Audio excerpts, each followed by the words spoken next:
Detective Scanlon, can you tell the jury how you are employed? As a law enforcement officer of the City of Green Bay Police Department. What is your current role with the City of Green Bay? I'm currently assigned as a detective in the Bureau of Detectives. How long have you been with the Green Bay Police Department? 24 years. Do you have any law enforcement experience prior to the Green Bay Police Department?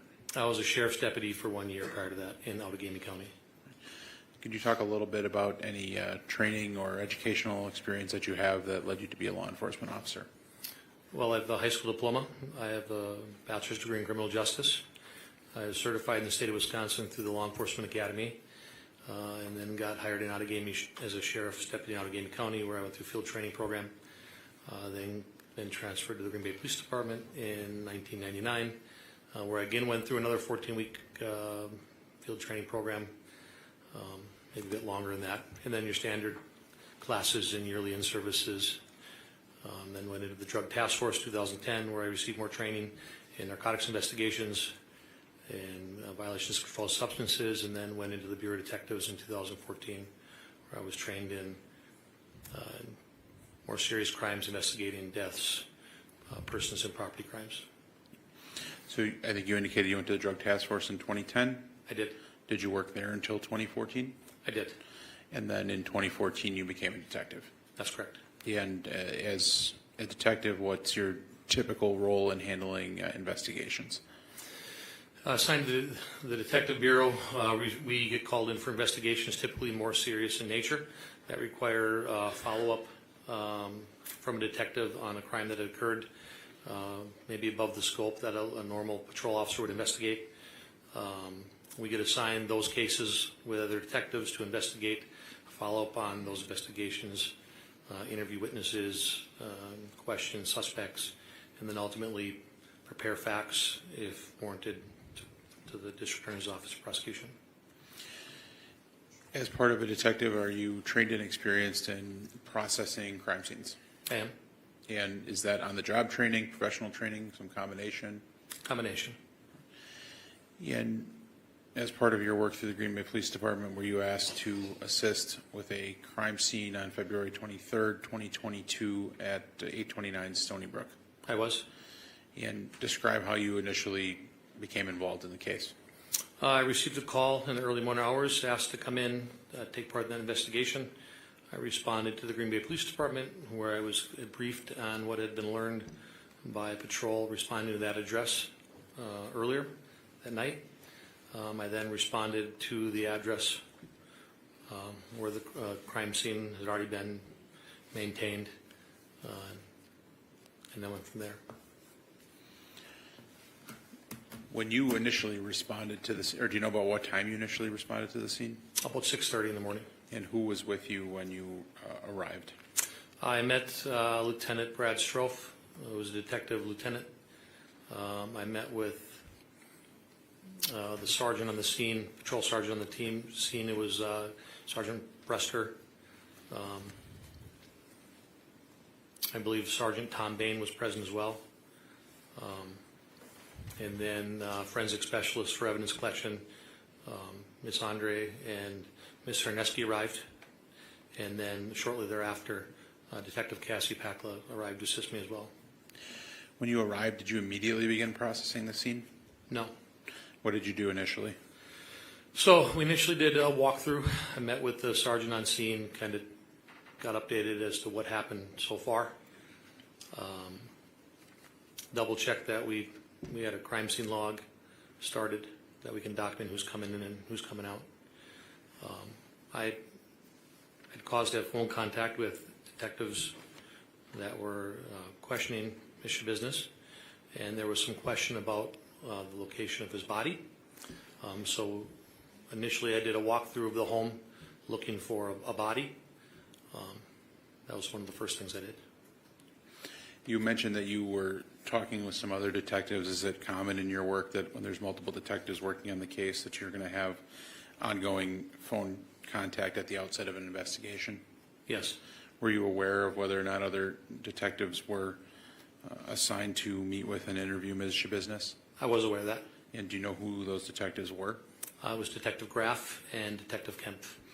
And do you believe they were actually speaking to Ms. Schabusiness while you were in the home at Stony Brook? Yes. And were they providing you information that she was giving them in the course of the interview? They were. And what was the purpose of them contacting you with that information? Initially, we were aware what the patrol officers found when they arrived at the scene based on the 911 complaint. And she was providing them with information that his body was by the bed. I was in the basement by the bed. I didn't see a body. So the initial information was an attempt to find the body. Not knowing initially at first that we were looking for a whole person. They then provided information to look for a tote next to the bed that she had described, which I observed. I was told that she had made mention of a bag, and then in a short period of time it kind of came into perspective that we weren't looking for a whole body, and then we knew we were going to be doing a recovery of multiple parts. And in terms of actually going into the tote and going into the other bags that might have been on scene, is that something that you did right away while you were having that initial contact with detectives? No. And what were you waiting for at that juncture? We knew we had consent to be in the house from the homeowner, but we had chose to start writing the search warrant, which is very routine in a homicide investigation. We were also having kind of learned the scope of what we were looking for, not finding a body out in the open. We decided to wait for the forensic doctor, Dr. Trenkaita, to arrive from Dane County, and the medical legal investigator, Petra Schwab. We wanted her to arrive before we started looking through containers. And is that how it happened, that Dr. Trenkaita and Petra Schwab arrived on scene before you began in earnest to search for the remains? Yes. And did you also obtain the search warrant that you mentioned? Yes. Prior to discussing the specifics of analyzing the scene in the basement, can you give me an overview of the home at 829 Stony Brook, the layout and what you observed upon entrance? Sure, it's a single-family home, story and a half. It is the front of the home's a living room that opens up into 2 bedrooms on the south end of the home and a bathroom. There's a kitchen to the north end that goes down to a side door off of the driveway. And like a lot of those homes, the side door that accesses the driveway, there's a landing and you can go up into the kitchen, into the first floor of the home, or you can go down into the basement of the home. The basement was partially finished on the west side of the home, and then the east side of the home, divided by a partition wall, was an unfinished basement for storage and laundry. In terms of areas in the home where items of evidentiary value were noted or collected, can you talk about which portions of the home were significant to the investigation? Yeah, myself, Detective Cassandra Pacula, and the forensic specialists and the doctor and Ms. Schwab, we focused primarily on the basement. We understood this far that the basement seemed to be the most likely place we were going to recover the remains. We also had some cause to compare items that were found in the basement with the kitchen.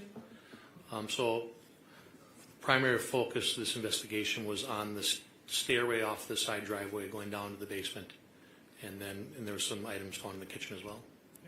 Do you know if there was anything else of evidentiary significance recovered in other portions of the home on the first or second floors? There was not.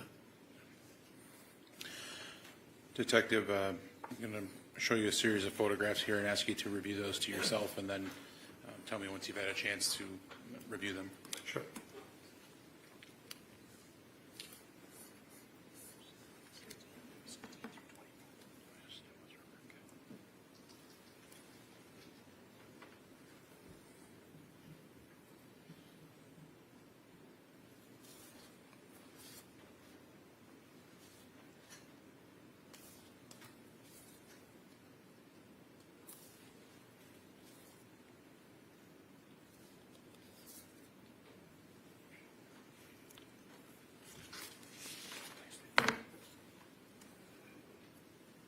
I'm showing you what have been previously marked as exhibits 16 through 21. Can you review those for me?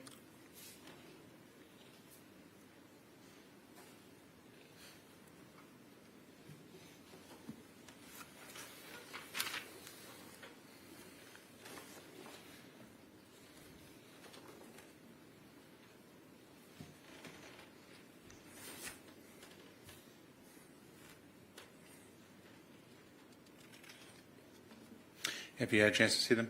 I did. Do they appear to be consistent with your observations in the residence on February 23rd, 2022? They are. Your Honor, I would ask for permission to publish one at a time, 16 through 21, using the overhead projector. Your Honor, I'm not going to object to these exhibits and no objection to publication.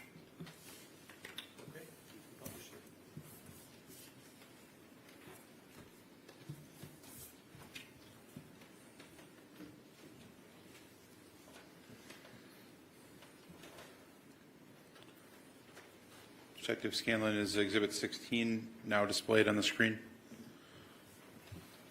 It is. Can we dim the lights again, Your Honor? Pardon? Can we dim the lights again? Yeah. Also, Detective, there's also a video down here if that's easier for you, but you can look at either one, it's fine. And what is depicted in Exhibit 16? That is a front view of 829 Stony Brook from the street. And which door did you use to stage as law enforcement? So we made the decision to enter once we started to process the scene through the front door. When we initially arrived, we know a lot of the initial first response from officers talking to the residents was through the side door, which is the way the officers happened to approach that day. So when we decided to process the scene, we started to use the front door, and we kind of staged in the living room and then worked our way through there. And this photograph, does it depict the side door and where it's located? That's correct. The side door is off of the driveway. And Exhibit 17? Officer Scanlon, is Exhibit 17 now on the screen? I see that. Yeah, what is depicted in Exhibit 17? That is an image of the kitchen on the first floor with the vantage going into the hallway that leads to the bedroom and the front room. And Exhibit 18? It is. And what is that?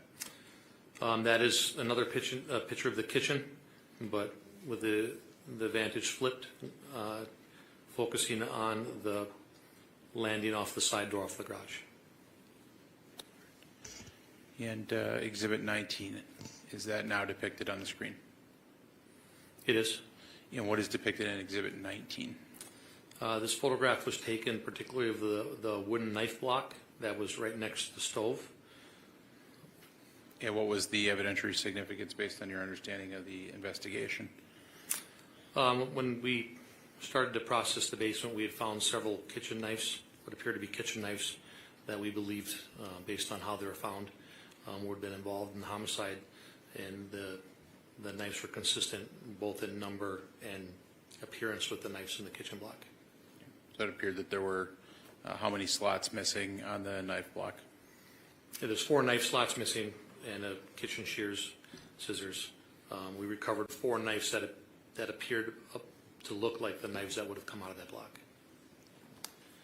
And the next exhibit, I think, is Exhibit 20. Is that now depicted on the screen? It is. And what is that? That is from the kitchen looking out the side door into the driveway. And does that depict like an outside or screen door, so the inner door is open and there's a screen door to the outside? That's correct. And Exhibit 21. Is that now depicted on the screen? It is. And what is contained in Exhibit 21? This picture is from basically the position of the landing next to the side door, looking down the basement staircase. So after you processed the scene upstairs and evaluated what was present in the kitchen area, you did make your way ultimately to the basement? We did. And that scene was processed by you along with the forensic team from Green Bay PD and the medical examiner's office? Yes, it was from Petra Schwab, who was from Brown County Medical Examiner's Office, and then Dr. Tranquita, who was the lead doctor at the time at the Dane County Medical Examiner's Office. Once you began your inspection for human remains and collecting them, how did you and the team sort of document or parse out how you were going to locate remains? So we started with what we knew was there with the Fleet Farm bucket right at the bottom of the stairs that we considered to be container 1 for the purpose of evidence collection. The doctor removed the human remains in front of us. And then we also examined what was in the bucket besides the remains. If there were items of human remains or portions of a body, who was responsible for collecting the portions of the body? The doctor was. If there were other evidentiary items that were non-human remains, who was responsible for collecting those items? So it's just as a matter of procedure in this, with the forensic doctor being there, the doctor was the one that removed the remains. We were cautious to overexpose items in these containers. So the doctor actually removed the remains and the items in there and put them on display for everyone to observe and note. Then the doctor collected the human remains, and then forensic specialist Larson and Chernesky ultimately collected the other items that were in the containers. And who was then responsible for maintaining and processing the non-human remain portions of evidence? Forensic specialist Larson and Chernesky. And those were brought back to Green Bay PD then by members of your department? They were. And just to be clear, you keep you use the name forensic specialist Larson. Is that her current name? I'm sorry, that's her maiden name, Andre. Okay. So we're talking about the same person. Larson Yes. and Andre are the same person. Yeah, sorry.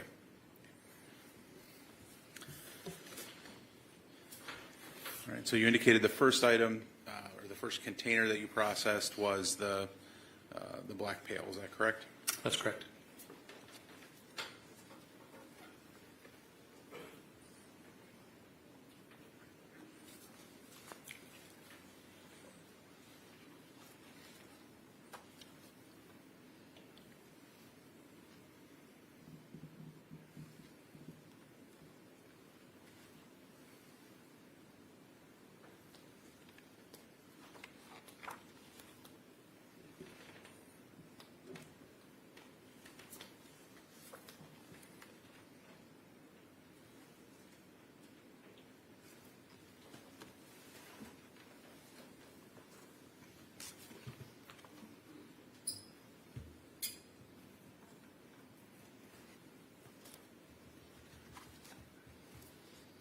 I'm now showing you what have been marked as exhibits 22 through 25. I'm going to review those. Thank you.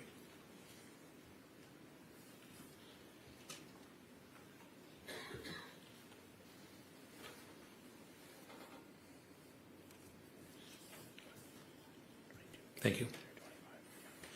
And do those accurately depict your observations on the scene at the Stony Brook residence on February 23rd, 2022? They do. Your Honor, I would ask for permission to publish those as well. No objection to exhibits 22 through 25, and no objection to publication. You can go ahead and publish them.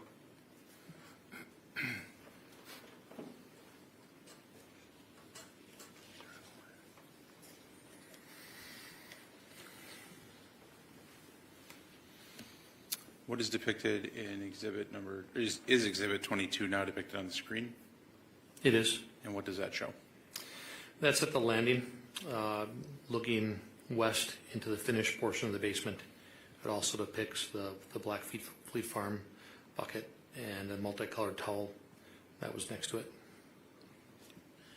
And exhibit number 23, is that now up on the screen? It is. And what is depicted there? That is a picture facing north that catches back to the stairs and a small storage unit. It's basically an overview of the Fleet Farm bucket and the multicolored towel next to it. And exhibit number 24, I believe.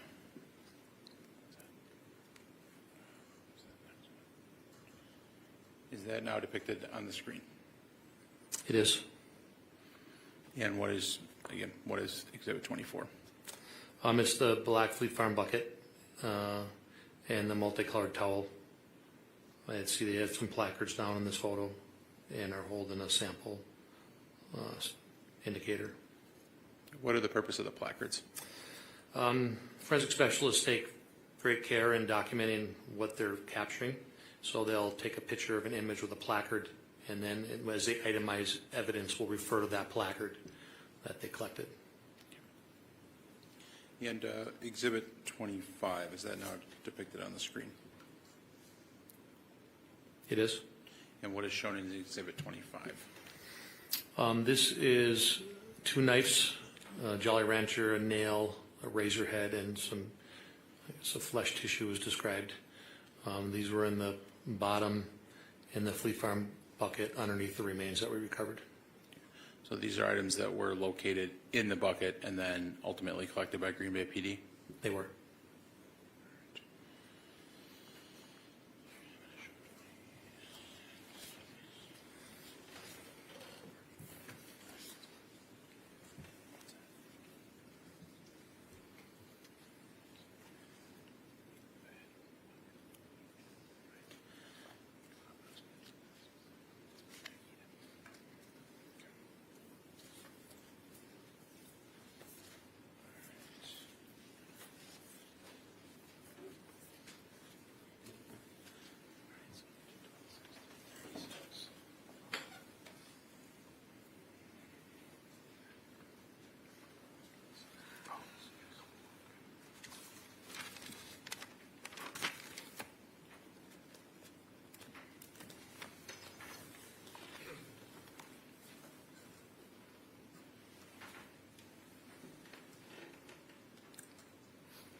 Detective, I'm now showing you what have been marked as Exhibits 26 through 36. We're taking a moment to review those.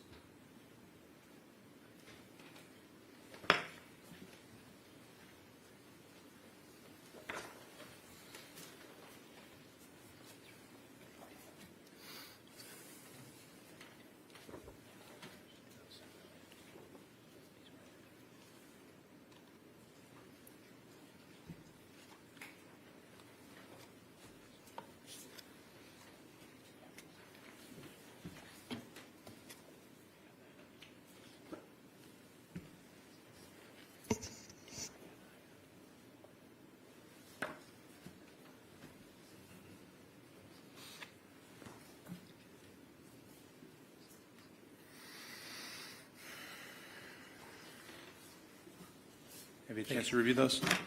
Yes, sir. Do those photographs also accurately depict what you observed and in some instances collected on the scene at Stony Brook on the They do.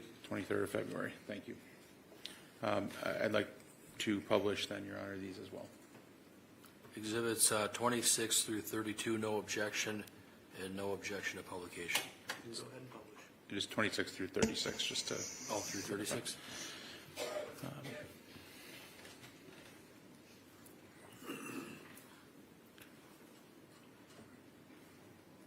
Is Exhibit 26 now depicted on the screen? It is. And what is shown in that photograph? It's a photograph of the finished basement from the staircase, from the bottom of the staircase, looking into the finished basement. And I'm going to skip ahead a little bit, but there were several different containers that were located with body parts. Is that correct? That's correct. One was the bucket, that was container one. That's correct. Container two was which? Container 2 is a blue Jimmy Choo duffel bag that's not visible in this photo. It's not visible in this photo. Where was it located? Can you see the area where it was located in this photo? If you look at the photo, just to the right of the wood grain wall, you'll see a multicolored lamp.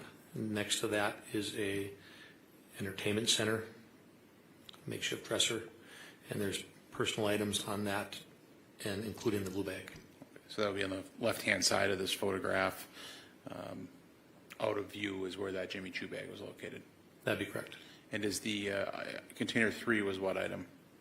Container 3 is a pink and black Under Armour backpack. That is just out of view at the left side of the stack of beds. And what was container four? Container 4 is a blue, I refer to it as a blue tote bag, or I guess, or tote, or light blue. It's in the far right side of the bed, covered by what appears from here to be a blanket and some items. So exhibit 4 is depicted in this photograph? It is. Or container 4, excuse me. Container 4. Correct. And is it displayed in this photograph essentially as you found it when you first went down to the basement? Yes. And could you describe again for the jury where they could find that blue tote? So looking at this photograph, you'll see a couple box springs and a mattress towards the back of the room. If you look at the right end of the beds, between the wall and the bed, you'll see a light blue object. That's like a tote storage bin. That's container 4. And does it appear to have anything on top of it? Yeah, it's covered by personal property. There was a blanket on top of it. There was some clothing, some jackets on top of it that kind of obstructed the view of what was inside the tote. And to your knowledge, had law enforcement or any medical examiner personnel significantly disrupted how this room looked prior to this being photographed and you collecting the remains? No. Exhibit number 27. Is that now depicted on the screen?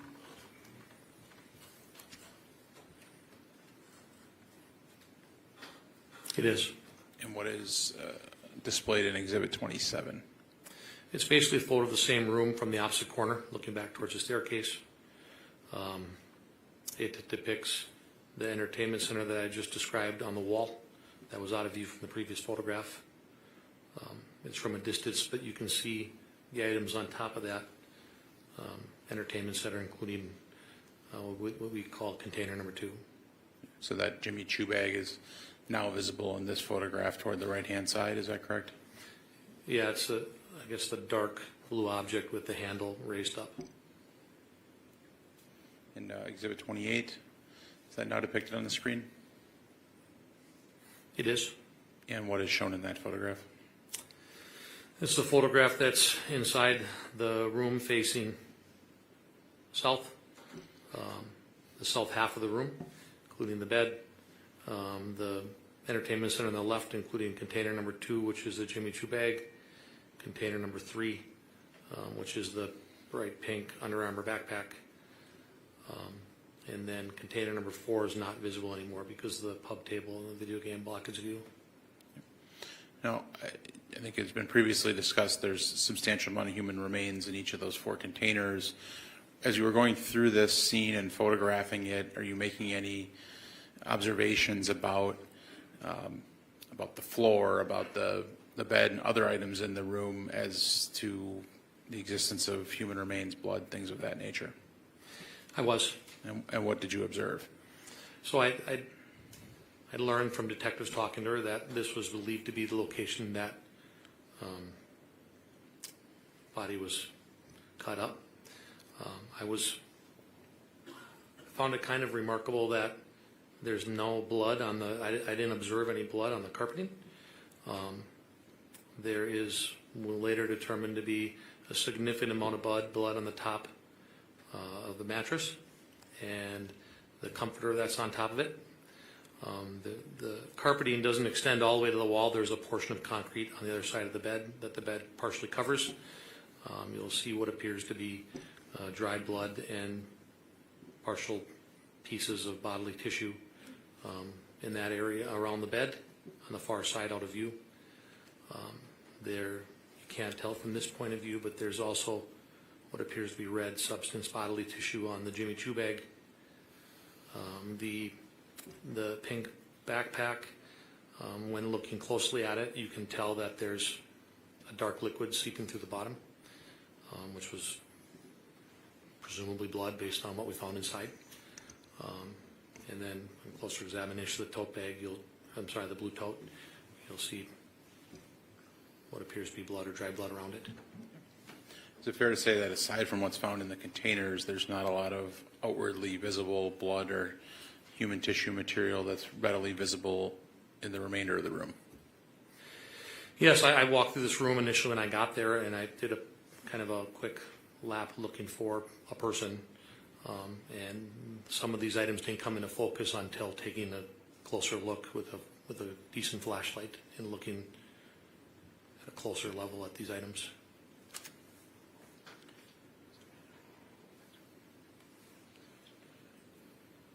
And is this now Exhibit 29 on the screen? It is. And what is shown in Exhibit 29? This is from the north wall looking back towards the front, I guess the right side of the bed, the east side of the bed, with the depicting primarily the black and pink Under Armour backpack, which we refer to as container number 3. And Exhibit 30, is that now depicted on the screen? It is. What is Exhibit 30? Essentially a close-up of that backpack, container number 3. And Detective, did you, along with the medical investigators, open that backpack? We did. And what was found inside there? Inside this backpack, there is human remains, including small parts remains and a larger part of human remains, some of which were laying loose inside the backpack, some of which were wrapped inside of like a plastic shopping bag. And, Exhibit 31, is that now depicted on the screen? It is. And what is shown in Exhibit 31? There's a lot of things on here that this photo captured. It captured container number 2, which is the blue backpack. A container captured some Clorox wipes that we found pertinent to this investigation, along with a Shelt bottle, which covered a chain. It captured what I recognized to be a methamphetamine pipe, a crystal meth pipe, just in front of the Clorox Beach bottle. And then to the right of that is what I would refer to as a gem baggie, that had a substance in it. And you indicated that you spent 4 years in the Drug Task Force. I did. Through your training and experience both in the Drug Task Force and subsequently with the investigative division, have you had an opportunity to come into contact with methamphetamine? I did. And you're familiar with not only the drug itself, but also the items that are used to ingest it? I am.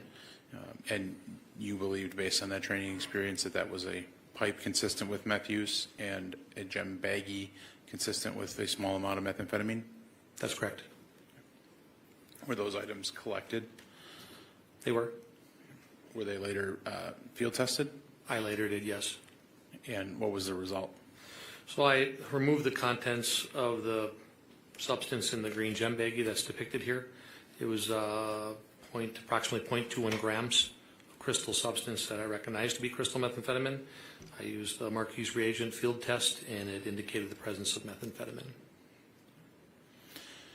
So you indicated we've got the drug paraphernalia, the suspected drugs, there's some cleaning products, the Jimmy Choo bag.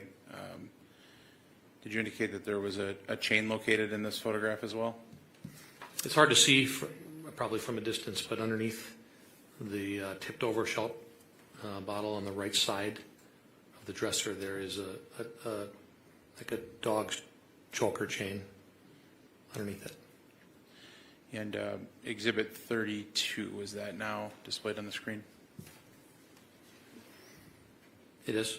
And what's shown in Exhibit 32? That is a close-up. It's a photograph of a close-up of the choker chain that was underneath that shell bottle with a placard for reference. Are there also, what's on the far left of that picture on the bottom? See a pair of sunglasses, or a pair of glasses. And that chain was collected subsequently by the Green Bay Police Department? It was. And Exhibit 33. What is depicted in Exhibit, or is 33 now displayed on the screen? It is. And what's depicted in Exhibit 33? This would be the same choker chain presented out on a clean piece of brown paper for display for photographing. And that item was collected, you indicated, by the Green Bay Police Department? It was.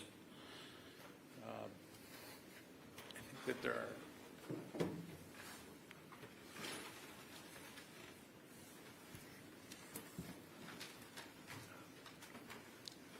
All right. I'll move on with the photos, actually. Exhibit 30... Well, actually, no, I'm going to show it. Do you have an evidence handling kit with you, Detective?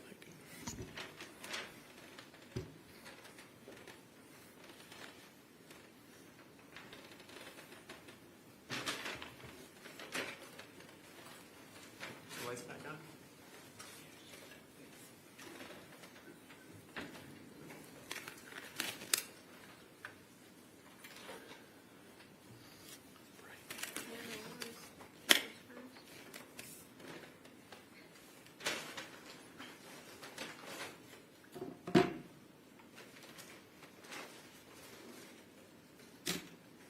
Detective, I'm showing you what's been previously marked as Exhibit 8. Do you know what that is?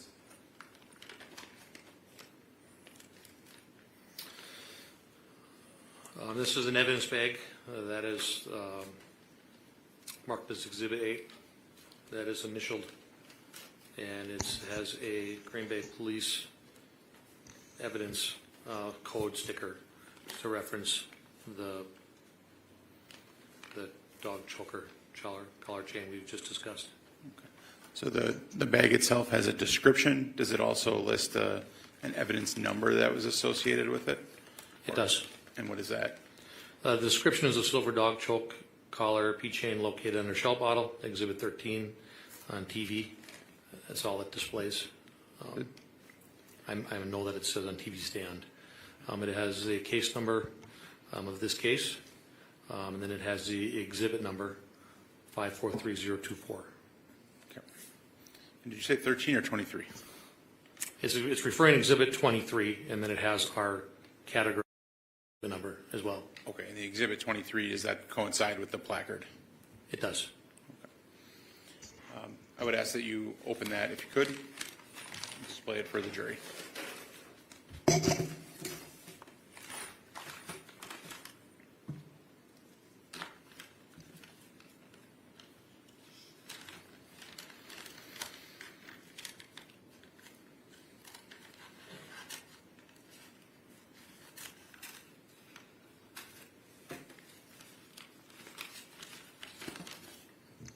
Have it open.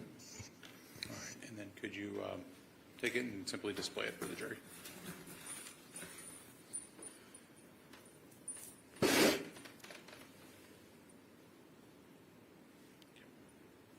Thank you. I'll give you a moment to put it back up and seal it up.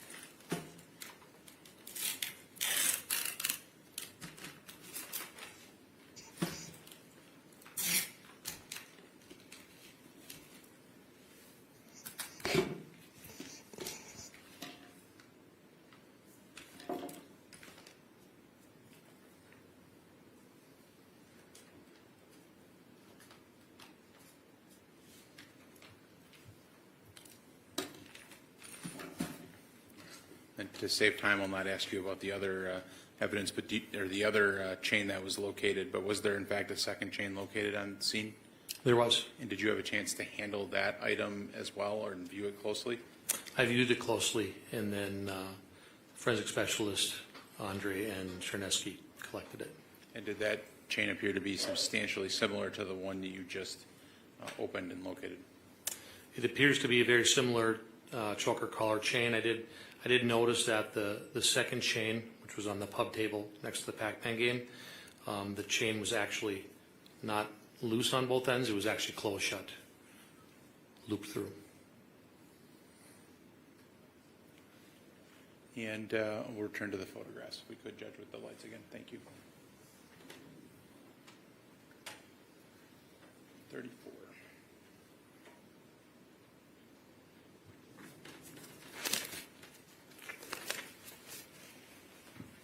It's Exhibit 34 now displayed on the screen. It is. And what is depicted in that photograph?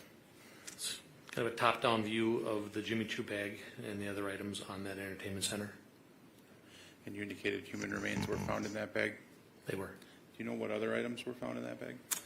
Yeah, when Dr. Tranquita arrived, he took the bag down onto the floor. He removed a bunch of plastic bags, like shopping bags, numerous plastic shopping bags. Also in that bag was human remains, small pieces of human remains, and then there was like a red stained, which appeared to be blood stained Lysol wipes. They look just like the Lysol wipes that you saw on the container on the shelf. And then there were 3 kitchen knives that appeared to match the same block from the upstairs kitchen in that bag. Then Detective Exhibit 36, if you could pull that one out.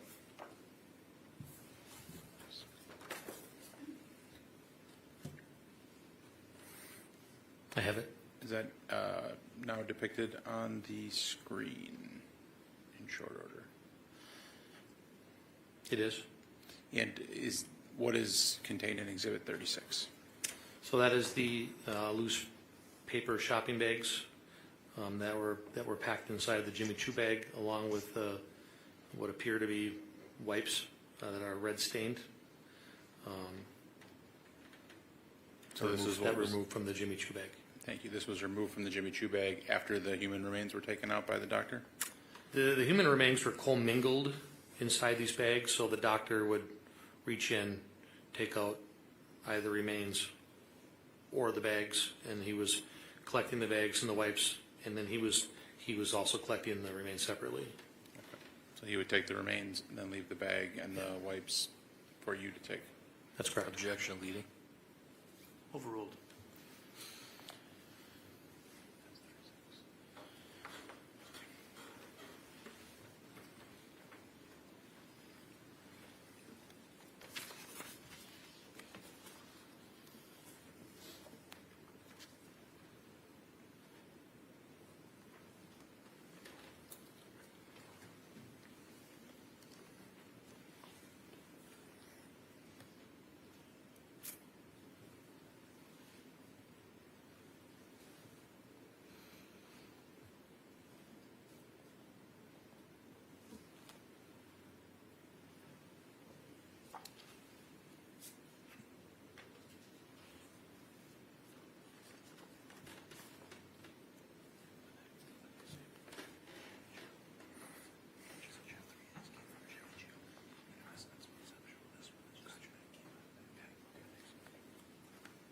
All right, Detective, I'm now showing you what have been marked as Exhibits 37, 38, and 39.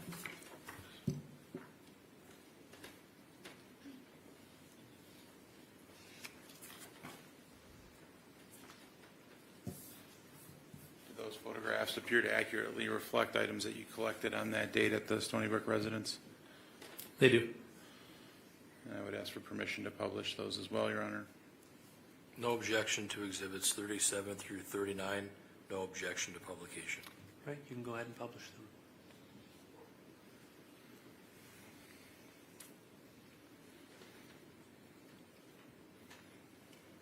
Exhibit 37, is that now on the screen? It is. What is depicted? It's one of the knives in the Jimmy Choo bag. It appears to be a bread knife out of the kitchen block. Were you able to make any specific observations about that knife? I mean, the obvious observation was the red tissue and staining on the handle and on the blade. One thing I particularly noticed was for a serrated bread knife that the sharp pointed part of the knife were virtually ground down, dulled, if you will. Okay. So that is a knife that was serrated, is that correct? Yes. And what do you mean by ground down? Being familiar with a bread knife, you know, it's a large serrated knife to cut bread, and it's the pointy ends are shallowed, more flattened, dulled. And Exhibit 38, I have it. and is it now depicted on the screen? It is. What is shown in that photograph? So that appears to me, these two knives were taken out of the Jimmy Choo bag. It appears to be what I would describe as a kitchen paring knife. The blade appears bent, and then there is what appears to be like a kitchen steak knife out of the block with the tip busted off. The handles are stained red, and there's some dried red material on the blade as well. I'm going to very briefly jump ahead, but as part of your work on this case, did you attend the autopsy in this case? I did. And do you know if any evidentiary items were collected from the autopsy that you observed that were consistent with these knives? Yes. And what is that? One specific thing that was collected by the doctor was a metal tip taken out. That The remains. And based on, did you get a chance to observe that? I don't recall specifically observing it, but he described it as consistent with this. Dr. Tranquito was present on the scene when you collected these knives as well, is that right? He was. And then Exhibit 39. Is that now depicted on the screen? It is. And what is shown in that photograph? That's showing the three knives set down for display for a photo after they're taken out of the Jimmy Choo bag.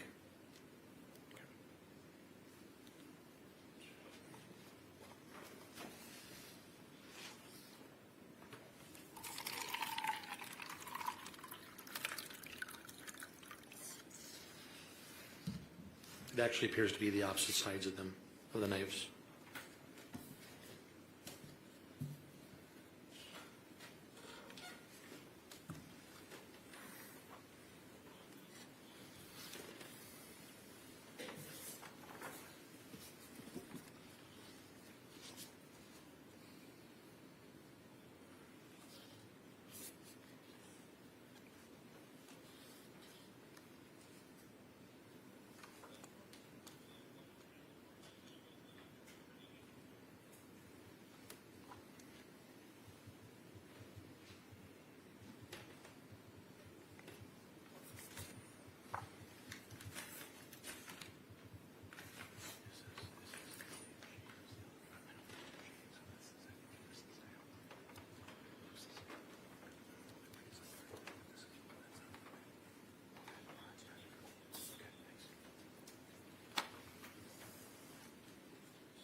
Also accurately depict the scene as you observed it on February 23rd? They do. I'd like permission to publish, Your Honor. I've seen exhibits 40 through 42, showed those to my client. I've showed all these pictures to my client. We're not going to object to those exhibits and no objection to publication. Right, you can go ahead and publish them.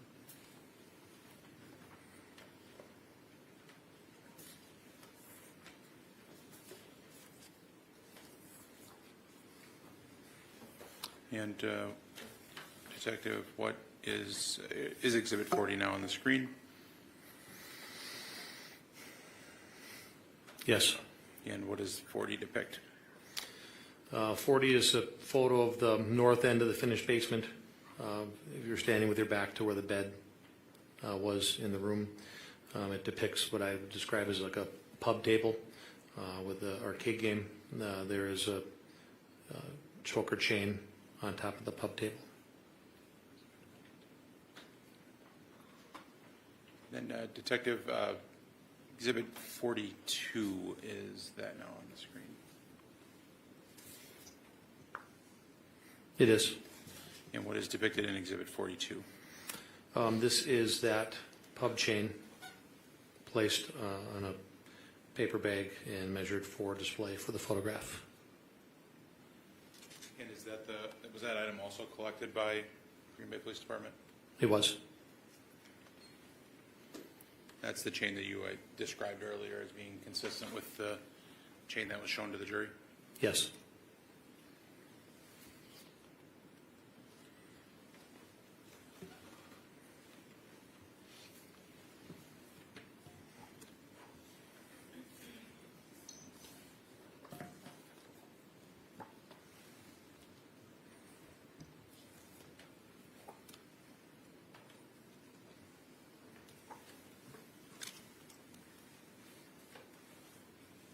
I'm now showing you Exhibits 43 through 47.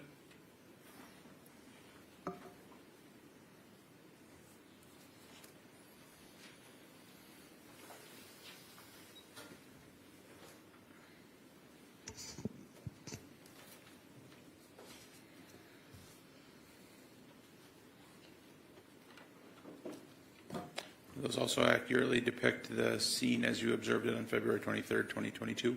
They do. And permission to publish, Your Honor. You may.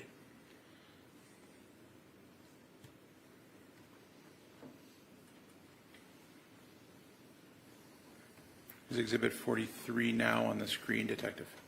It is. And what is depicted in that exhibit? This would be the west end of the bed that's closer to the wall. On the bed you can see the pillow, and there's a multicolored comforter that's red, white, and tan. There is what we referred to as container 4, which is the kind of a top-down look at the light blue tote with items on top of it that conceal what's underneath it. And is there any potential or suspected blood staining depicted in this photograph? Yes, you can see what appears to be red staining, which appears to be blood. On the left side of the red, white, and I believe it's blue comforter. There's some red staining that appears in front of the pillow, and then some down lower. There's what appear to be blood drops. And Exhibit 44, is that now depicted on the screen? It is. What is shown in Exhibit 44? That is essentially a top-down view of what we refer to as container 4. It's the light blue tote. I had added that there, if you look to the left of it, there's a brown paper laid on the ground. And the purpose of that was to start to remove the items on top and then place them on the brown piece of paper to later examine, so that we weren't moving them to the floor. Okay, so the items that are on top of the tote, does this photo depict them as they were when you arrived on scene? Yes. And then the item to the left, the brown paper that's placed on the floor, that's something you added? Yeah, I placed that for the purpose of removing those items to the paper covering the floor so we could look at them later. Okay. Exhibit 45, is that now depicted on the screen? It is. And what is shown in Exhibit 45? That is showing the blue tote that we've been discussing, some red material on the front, and then that is, I guess, a very limited view of the remains that are inside the container. Is it fair to say that a substantial amount of human remains were recovered from the inside of the tote? Yes, Exhibit 46, is that now displayed on the screen? it is. And what is depicted in Exhibit 46? We moved the multicolored comforter and observed a cellular phone, and then some larger areas of what appeared to be blood staining. In Exhibit 47, is that now depicted on the screen? It is. And what is shown in that photograph? It is showing the items that were on the bed moved to the left and exposing what appeared to be a larger area of red staining that appears to be blood. The cell phone is still there, but we placed a placard to memorialize that exhibit number for later collection. Detective Scanlon, were efforts made to try to determine whether or not any of the suspected blood material seeped through that mattress? Yes. And what was done? I later took a box cutter and I cut a portion of the top of the mattress to see how far the blood seeped into the mattress. Do you know about how far it did? When I cut it open, under the top mattress, there's like a foam underlayment. The blood seeped where I cut a little over maybe an inch or so into the mattress. Where the mattress, was that top mattress, if I recall correctly, it looks like there's one mattress and two box springs, is that right? That's correct. And did you lift up the first mattress to see whether blood had soaked through the bottom of that mattress? We did. And did you observe any blood having soaked through that top mattress? I didn't observe any blood in the box spring below it, no. Below that stain, no.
Your Honor, I've shown my client exhibits 48 through 54, no objection. Also exhibit 63, no objection. I know they're already offered, but no objection to publication.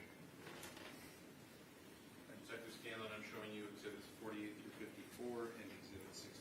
If you could review those. Thank you.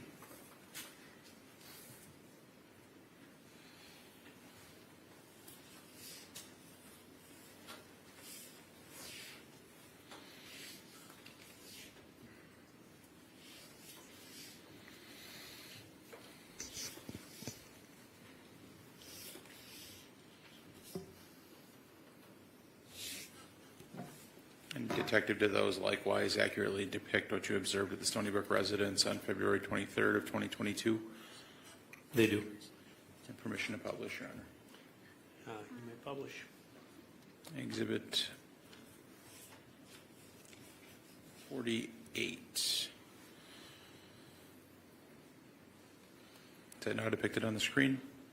It is. What is shown in that photograph? There is a upright cabinet, the wood grain cabinet, against the west wall. That's covered initially by, I think that's a bed frame.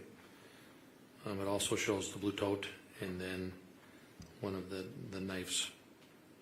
Actually, the knife that was, I believe that's the knife that was pulled out of the blue tote. Was there anything, I apologize, was there anything subsequently located in that cabinet? Yes. And what was that? We had received information from Detective Graff and Detective Kent to look in the cabinet specifically for a wood box. Once this cabinet door was opened, there was a wood box on the bottom level of the cabinet door inside that. And then we found a flesh-colored dildo inside that box. Exhibit 49. Is that now depicted on the screen? It is. And what's shown in that photograph? That is the photograph that's depicting primarily that wood box that had been opened and then the flesh-colored dildo. Exhibit 50.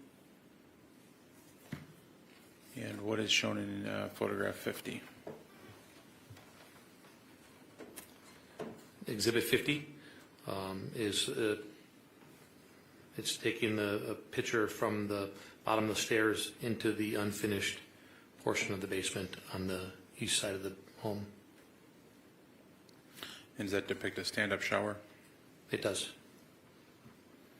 And exhibit 51, is that now on the screen?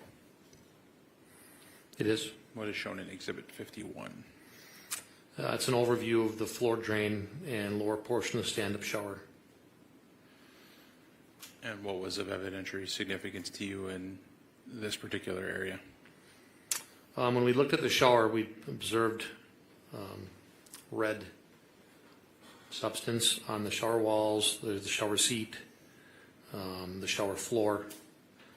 There was some red substance and some flesh material on the shower drain and then also on the floor drain. Slightly behind that curtain, there's a blue squeegee that had red substance that we've been able to determine was involved. And were you able to observe where the shower drain drained into? Yeah, at first it's not readily observable, but when we remove the top of the cover and examine the drain actually, there's a pipe that runs straight out from underneath the tub and stops shallow to have the water go right into the floor drain. And exhibit 52, is that now on the screen? It is. And what is shown in exhibit 52? It's a close-up of that floor drain that's right in front of the shower. There's some red staining, and there's some hair, and then there's what appears to be flesh or biological material, I guess. And exhibit 53. Is that now on the screen? It is. And what does it depict? That depicts the stand-up shower with the curtain pushed aside. There's some what appears to be blood staining, some red drying on the bottom right, and then the squeegee and your standard shower stuff. And exhibit 54. Is that now on the screen? It is. And what does it depict? It's a photograph of the shower drain with some flesh or biological material caught on the drain. And you have exhibit 64 in front of you? 54 is. Okay. That's 54. Do you have exhibit 64 as well? Oh, I'm sorry. 64? Did I hear you right? Is it 63? Oh, I'm sorry, it's 63. I have 63. I apologize. Yeah. Thank you. While we pull that up, what is depicted in exhibit 63? It's a photograph of the concrete floor at the end of the carpeting. The bed had been previously moved. You can see it standing up off the side. And what is visible in this photo is that there is red substance. There's also what I've recognized as like swipe marks, almost cleaning marks, swipes in the red material, loops. In the bottom right, there's a measurement It appears to be a portion of a shoe print that was previously under the bed, and it was exposed by moving the bed. Okay. And who moved the bed? I did. You know why that you made the decision to look under the bed? I was just surprised by the lack of blood on the carpeting, and so having the bed covering part of the concrete floor, I wanted to move it to see what was underneath it. And then it appeared to me to be wiped up red substance underneath the bed.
Exhibits 55 and 56, I'd ask you to review those.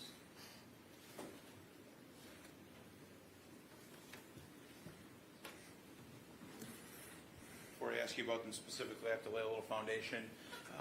In addition to collecting evidence on the scene that day at the Stony Brook residence, did it become apparent that you maybe did not have all of the body parts that you needed to complete human remains? It did. And at some point, did you leave the Stony Brook residence and go to another location to look for more remains? We did. And where did you go? We went to our Green Bay Police evidence storage garage, where we had a Chrysler minivan transported for processing subsequent to a search warrant. Had you been made aware that other detectives developed information that would suggest there may be human remains in that vehicle? I was. Do you know if that came from the interview? I'm not sure. I knew that we had caused obtain a search warrant to search that vehicle for remains. So being at the scene and knowing what we were still looking for, myself, Detective Pacula, Dr. Tranquita, and medical investigator Petra Schwab left to go there and look. And did you then conduct or assist in the conducting of the search of the vehicle at the Green Bay storage? I was present when the vehicle was opened and searched, and I made observations to confirm that we had recovered all the remains, but I didn't personally search that vehicle, but I observed these exhibits. Is it fair to say the search was done by the medical examiner's office and the forensics team from Green Bay PD? The recovery of the remains was from the forensic doctor and the other members of the Green Bay Police Department, and their forensic specialists searched the vehicle. Your Honor, I would then ask for permission to publish exhibits. I think these are 55 and 56. You may. I just gotta look at my notes here.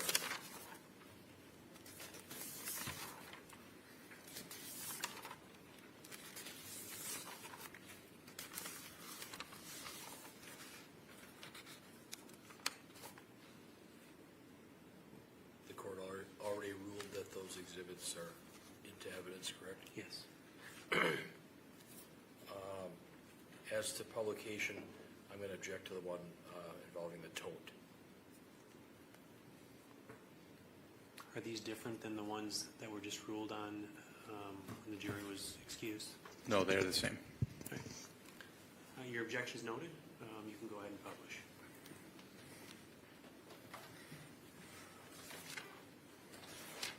Detective Scanlon, is Exhibit 55 now shown on the screen?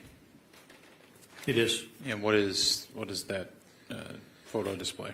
That photo is a photograph into the driver's side sliding back door of the minivan, particularly the crock pot box, which we shortly thereafter found remains in. And Exhibit 56, is that now up on the screen? It is. And what is depicted in Exhibit 56? The crock pot box was turned upright. The opening, there's a flesh-colored material that's a thigh, and then there's I believe it's a pair of shorts over the top of it, and then there's additional remains underneath that thigh. Okay. And did the material? Did you make any specific observations about what the human remains looked like when they were removed from that crock pot box? Yes, Dr. Tranquita emptied the remains out of that crock pot box, and he itemized them to confirm that we had then what he believed as the doctor was the entirety of the remains.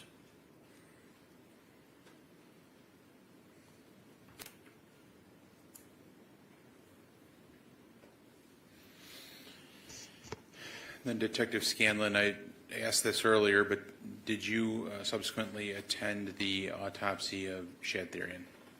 I did. And where was that? At the Dane County Medical Examiner's Office down by Madison And when did that take place?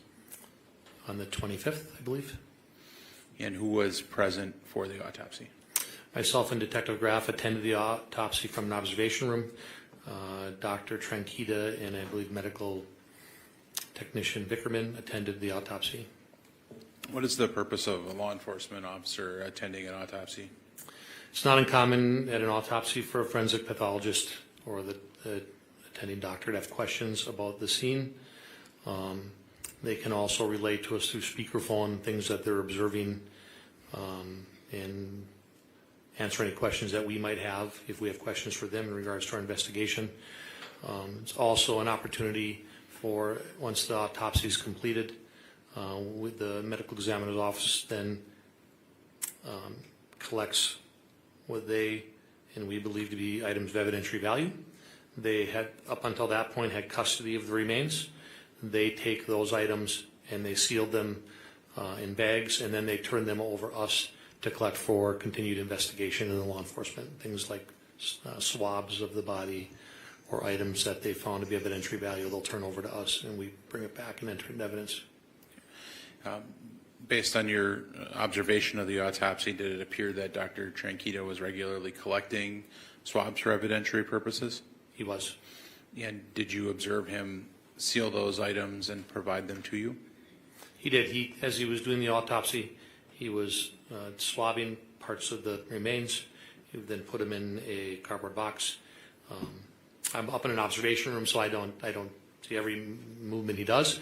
But he then collects them, he itemizes them, he puts them into a sealed bag that is documented with a receipt, an invoice, if you will, to show what he turned over to me. And then I took those bags with Detective Graff, transported them back to the Green Bay Police Department, and then started to secure them in evidence.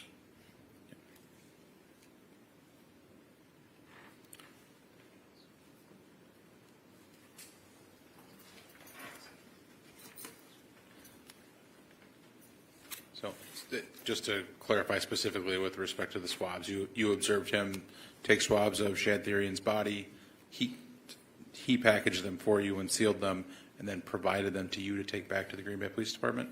Yes, during the autopsy, I observed him take all parts of the remains out of the containers. He would examine them as part of the autopsy. He would take swabs as part of the autopsy. He would then collect them in swab containers, and then turn over to me all the swabs which were then labeled and then secured in an evidence bag that he had signed and sealed. So then after I collected that back, then I opened that bag later, and there was over 40 swabs. I don't remember the exact number, but they're all itemized as what particularly was swabbed, and then I entered them into evidence specifically for the purpose of future need to send to a crime lab. And then when you entered them into evidence, you entered them specifically based on what that swab was or how it was labeled on the outside? Correct. The doctor takes so many swabs, if we would if we would just send the bag to the crime lab with 40-some swabs in it, that would not meet their submission guidelines. So we have to itemize those swabs. So if he takes a swab of a particular part of the body, puts it in a box, labels what that was swabbed, collects those collectively, bags them, turns them over to us, We then open that bag, and then we itemize and enter into evidence each individual swab. And that's the process that you followed in this case. Yes. I have no further questions of the witness at this time, Your Honor. I apologize, this went longer than I had anticipated. Well, counsel, the direct examination of this witness went on a little bit longer than I anticipated, and given the time of day, my suggestion is that we break now and assume with cross-examination tomorrow. Any objection to that, Mr. Freilich? I'm fine with that, Your Honor. Any objection to that, Mr. Lezay? No, Your Honor. Okay. Detective, you can step down. Okay.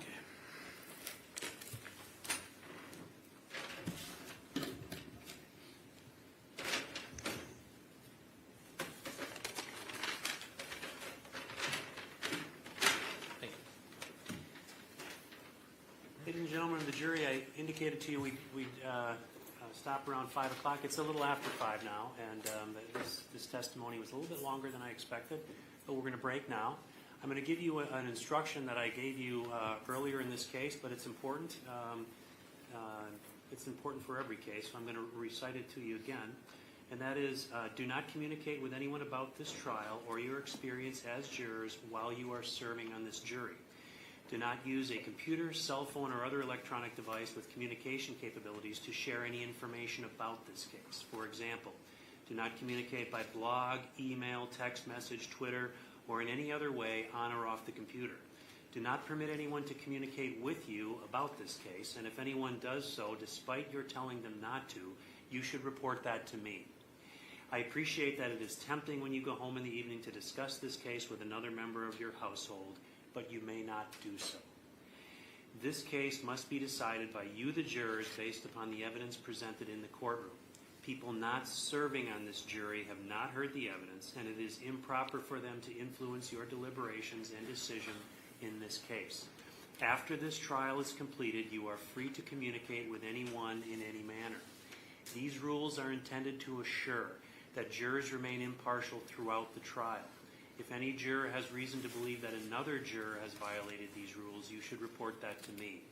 If jurors do not comply with these rules, it could result in a new trial involving additional time and significant expense to the parties and the taxpayers. Having given you that instruction, have a good evening. I'd like you to report tomorrow morning by 8:30 into the jury room in this courtroom. Right? All rise for the jury.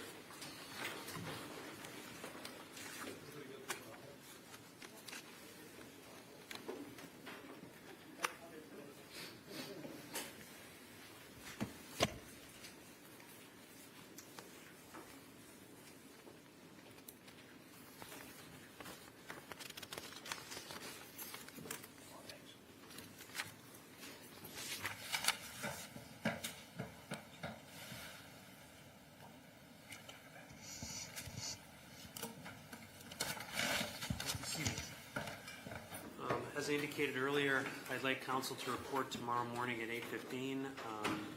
We will take up that issue briefly regarding Mr. Freilich's read the submittal that he made, and then I'll determine whether further hearing is needed on that issue. The other issue I wanted to talk about, however, is I know there's going to be videos coming. I don't know if that's tomorrow or a different day, but I think the attorneys were going to talk about redactions to that. It's a 7-hour video.